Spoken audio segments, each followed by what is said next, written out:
Namo tassa bhagavato arahato samma sambuddhassa. Namo tassa bhagavato arahato samma sambuddhassa. Namo tassa bhagavato arahato samma sambuddhassa. So, what we're going to do is to look at a very ancient book. This is a very early book in a series of books. One is called the Vimutti Magga, that's very well known, which is the path of purification or the way to purification. This book was a predecessor to that one. It's called the Vimutti Magga, and it means, Vimutti means freedom. So I just read the background on it as a basic. The Vimutti Magga, Path of Freedom, is a Buddhist practice manual.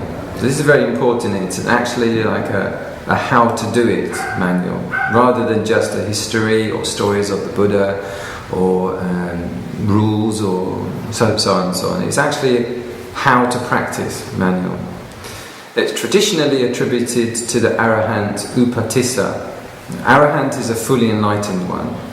So Upatissa, around the 1st or the 2nd century AD, our era, northern India, where it came from.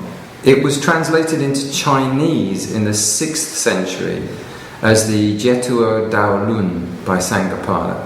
So that means one version of it had to have gone round the Himalayas, along the Silk Road, and up along that way before getting into China, or when in China, got translated.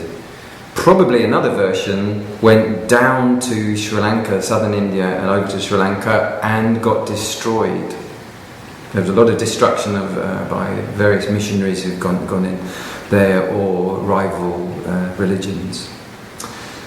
The original text, possibly Pali or Buddhist hybrid Sanskrit, is no longer extant, but the work has survived in Chinese.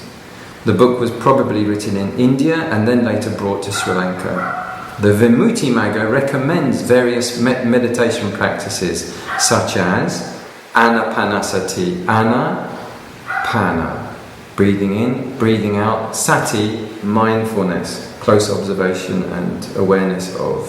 So anapanasati is mindfulness of breathing, which we're practicing in the session on the guided meditation.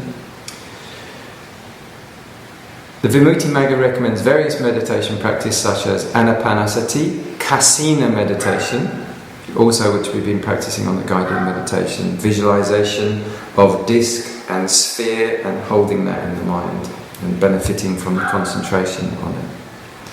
And Buddha Nu Sati, recollection of the virtues of the Buddha, which in module 7 we looked at the different meanings and the things to contemplate about the Buddha in order to arouse wonder, awe, inspiration and confidence. The Vimutti Magga bears a striking similarity to the Vimutti Magga by Buddhaghosa, and it is highly probable that it had an influence on Buddhaghosa. I'd go a bit further than that, actually, but carry on. While the Vimutti Magga is a much longer work, both texts only differ on minor points. For example, Upatissa gives 4 categories of morality, while Buddhaghosa gives 5. So it's like minor things. Upatissa gives 4 ways of cultivating anapanasati, while Buddhaghosa gives 8. So that's a sort of like summary of the Vimutti Magga. A lot of people want to know who was Upatissa, fascinated. Like normally if you have a book with an author like Stephen King, you can read all about him and what he does and his beliefs and all that sort of thing. Not with the Theravada. The whole emphasis is on non-duality and losing your ego. So therefore the people, when they're very developed, like arahants, they're very, very humble and quiet, and they never want their names put out or published or anything like that. So subsequently, we don't know very much about him at all. He's a monk, like the Buddhist monks, and then he's got there's very small information about him personally. That's just the way it goes. So what we thought we'd do today is just to over the next series of weeks, we're going to read through the book. Yay! Paragraph, block by block, and discuss and see it. It's an enormously rich book. It's anchored in the tradition. It's been carried down this far, like more than 2,300, 400 years plus. And so it stood the test of time. It's also, whereas the Vimutti Magga was a team of people and an editor, Buddhaghosa was basically a form of editor, and they had a big team of scholars working to compile and memorize, bear in mind. That's the time of recitations. And that had an effect on it, all of those factors, and it made it a little bit complex, academic in its own way, and quite a little bit impersonal in its structure. Whereas this was written by one person, and really does appear to have been, and it's one meditation teacher, how to do it. His how to do it manual. So it's got a kind of engineer's hands-on, how to do it nature about it. It's very, very much more complete and smaller as well. It's only 430 pages long, whereas the Vimutti Magga is 1,600 or something like that. Great big, classically thick thing. So what we thought to do today is to read through the contents block by block by block, just to get a summary of what's in there, to get a view before ploughing on into the detail of it, just to go through it and see what kind of ground it covers for today, and with a little bit of discussion along the way. And then the way that we could do the future blocks is to take a chunk of the book, just to say that the book is divided into 3 sections, like the Vimutti Magga. That's a block of the book, a third of the book is on morality, how morality works, and lots of details about it, like charity, like keeping, purifying rules, or what is good speech and what isn't, and what effect does that have on concentration, and so on. And then the second block is about concentration and meditation techniques. And then the third block is about insight and wisdom. So the three, if we do a chunk of the bit on morality, and then a chunk on concentration and meditation, and then a chunk of the insight and wisdom side of it, and then next week do the same again, next week do the same, and next week like that, rather than just work our way through it like that. So let's have a look at the Vimutti Magga's contents then. So chapter 1 is broken down into a salutation. At the beginning of this recording I did this Namo Tassa Bhagavato. This is the salutation. Most Buddhist texts begin with this. A homage to the Buddha for having been the original master teacher. And not only master teacher, but the discoverer as well. Like that. Then an introductory stanza. And then the path of freedom described. And then merits of acknowledgement of the path. The 3 trainings just outlined: Sila, Samadhi, Panya, morality, concentration, wisdom. Removal of the impurities, so the kind of hindrances like jealousy, like wrong kinds of concentration that are just going to lead you way off and never get on the path at all, like doubts, like restlessness or so on. So these are impurities, how to remove them so the path can be attained. The 3 you're going to get a lot of it in here, like the 4 of this, the 7 of that, the 9 these, the 7 these. I don't know all of these here. I'm sort of ploughing a little bit through it too. And also sometimes they'll have similes, like the simile of the grasshopper or something, or the analogy of the cart horse. I don't necessarily know all of these, what they are. So it has the 3 kinds of good. I think those are probably body, speech and mind. The 3 kinds of happiness, again, are resulting from that. And then perfection of the middle way between extremes of self-mortification and self-indulgence. So giving yourself pain through anorexia or whatever it is, Then on the other side, overindulgence and everything, the hedonism. So that's chapter 1. Chapter 2, on distinguishing virtue. Well, the first one is just the introduction. So on distinguishing virtue, firstly, what is virtue defined, to be sort of clear about what that is. Firstly, so how do we actually define what virtue is? Different people have different ideas about that. So the clarification of terms is a hugely important thing. Next. Just a minute.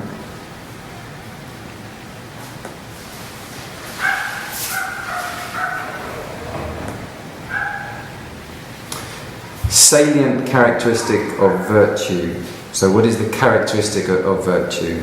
And then, and this is important, the function of virtue, the manifestation of virtue, and the near cause of virtue.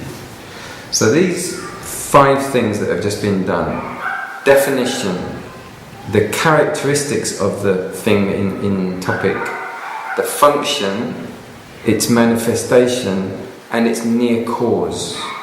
This fivefold system is used heavily in the Theravada during this period. They're sorted out, so the Buddha would be talking about concentration.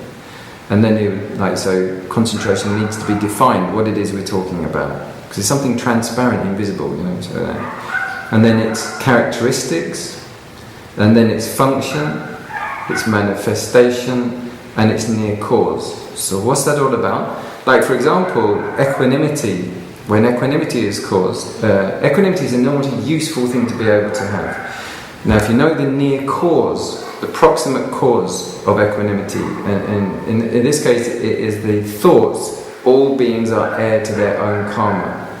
That is listed as the proximate cause, the near cause of virtue. So when you focus on that, up comes the state of equanimity.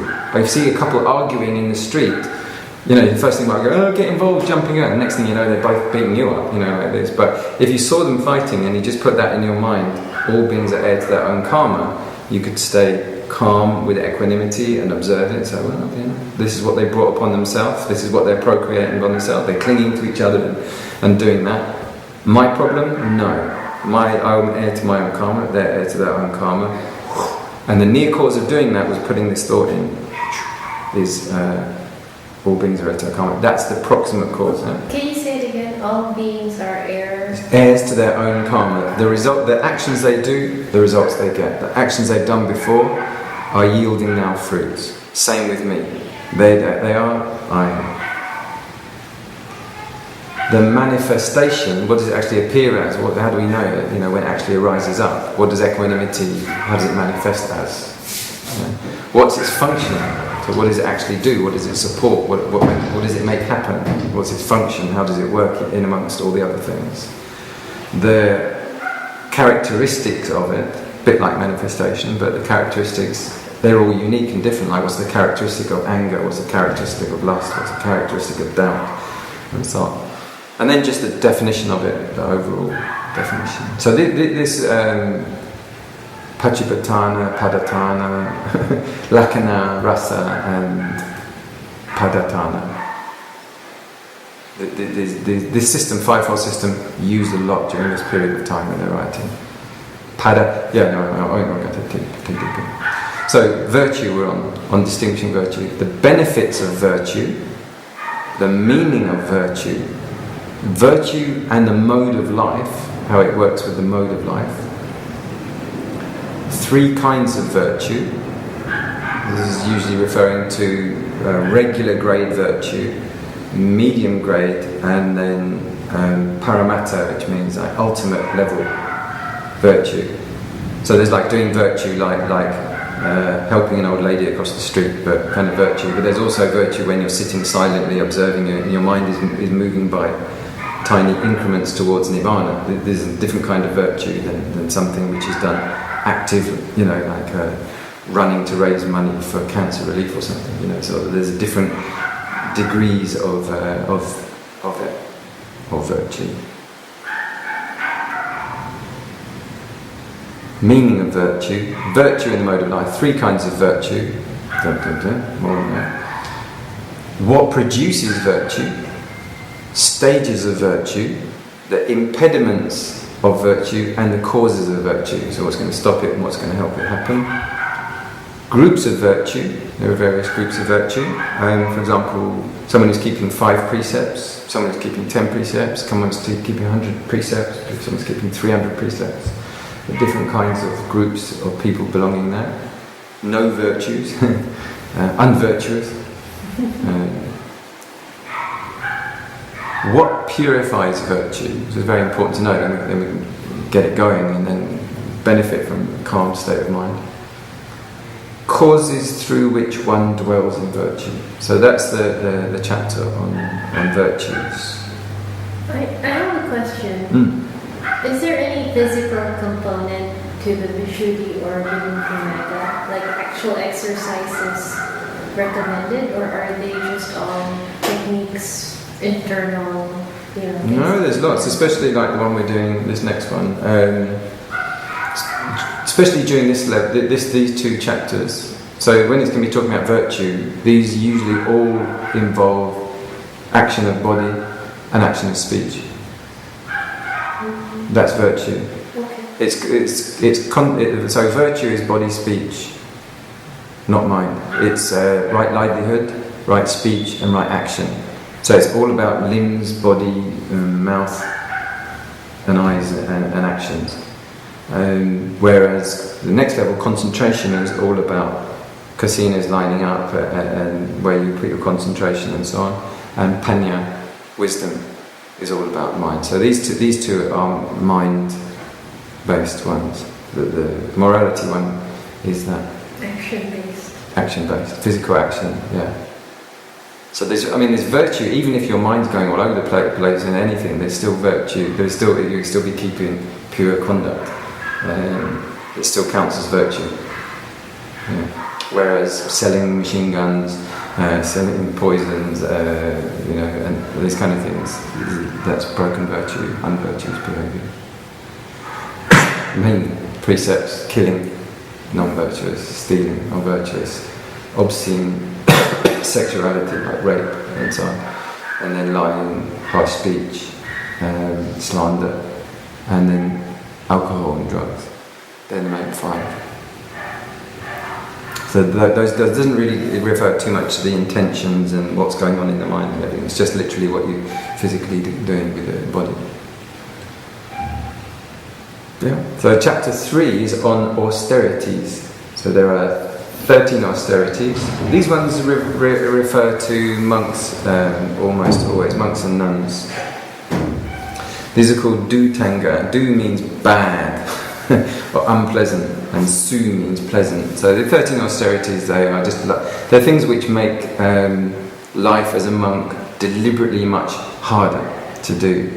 So there's a brief explanation of the 13 austerities, and then it's got all of, I think all 13 of them listed there. One is like dirt rags. Like this is a robe, but it was made in a tailor's or a monastery with tailors. But dirt rag is they take a rag off of the graveyard or off of the refuse heap, the garbage, and then they use that. So it's like making life like much worse because no one wants to go near you because you look so disgusting and it's ripped up and so on. But some monks would do that and still do in India. Not that I don't think I've seen anyone do that. Have you tried it? No. Do you? Don't you want to try it just to see what? No, I did do something similar. It's not quite true actually. When I was in Japan, I did do that. Yeah. But it was only because houses like this were throwing away things every day. You would walk past streets like this, and there would be coats and stuff. So I was just putting them off and take something off.